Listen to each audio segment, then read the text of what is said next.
السلام علیکم پیارے ریڈرز، تو کیسے ہیں آپ سب؟ امید کرتی ہوں کہ آپ سب بالکل ٹھیک ٹھاک خیریت سے ہوں گے۔ تو میں ہوں علیزہ آیت اور آپ سب ہیں میرے یوٹیوب چینل علیزہ آیت ناولز پر۔ تو پیارے ریڈرز، ناول کا ایپیسوڈ اسٹارٹ کرنے سے پہلے میں آپ سے کچھ اہم باتیں کرنا چاہتی ہوں، اور وہ باتیں یہ ہیں کہ مجھے بہت زیادہ ریکویسٹ آتی تھی کہ آپ پلیز اپنے ناول پہ وائس اوور کیا کریں، پلیز اپنے ناول پہ وائس اوور دیا کریں۔ تو میں نے اس بارے میں سوچا، پھر میں نے کل ایک پوسٹ ڈالی تھی جس میں 50% لوگ بول رہے تھے کہ آپ پلیز وائس اوور کر دیا کریں، اور 50% بول رہے تھے کہ ہم آپ کو ایسے ہی پسند کرتے ہیں، آپ بے شک نہ کیا کریں۔ لیکن میں نے سوچا چلے میں وائس اوور کر کے بھی دیکھ لیتی ہوں، کوئی اتنا بڑا مسئلہ نہیں ہے، جہاں میں اتنی محنت کرتی ہوں وہاں پر تھوڑی اور صحیح۔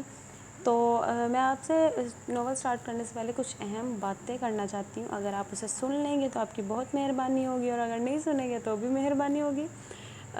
میری کچھ ریڈرز ہیں، بہت اچھی ہیں، مجھے بہت اچھا رسپانس دیتی ہیں، لیکن آپ سب جانتے ہیں کہ سفر کن ناول ختم ہونے کے بعد جب میں نے یہ دل عزیز ناول سٹارٹ کیا تو بہت زیادہ لوگوں نے رپورٹ کیا، کچھ ویسے بھی چینل جو تھی گرو وہ نیچے آ گئی، اور کچھ لوگوں نے رپورٹ کیا، بدتمیزی کیا، پتہ نہیں کس نے ایسا کیا کس نے نہیں کیا، آئی ڈونٹ نو، میں نہیں جانتی، لیکن جو بھی ایسا کر رہا ہے بالکل بھی اچھا نہیں کر رہا ہے۔ کسی کی محنت ہوتی ہے، سارا دن کی محنت ہوتی ہے، میں سب کے لیے ڈیلی بیٹھ کے ایپیسوڈ لکھتی ہوں اور پھر بعد میں اسے ایڈٹ کرتی ہوں، بہت زیادہ محنت ہوتی ہے اس میں۔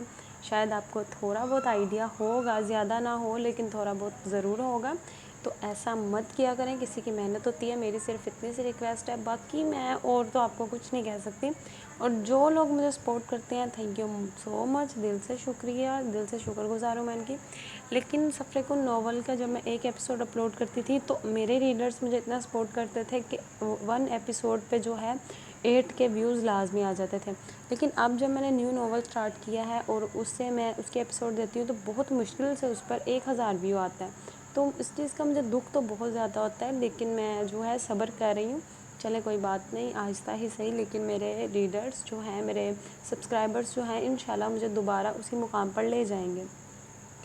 تو پیارے ریڈرز، میں آپ سے ایک گزارش کرنا چاہتی ہوں کہ پلیز آپ لوگ میرے چینل کو سبسکرائب کر دیا کریں، ناول پڑھتے ہیں، آتے ہیں اور چلے جاتے ہیں، پلیز میرے چینل کو بھی سبسکرائب کر دیا کریں، اور جن لوگوں نے کیا ہوا ہے ان کا تھینک یو، اور جن لوگوں نے نہیں کیا وہ پلیز کر دیں۔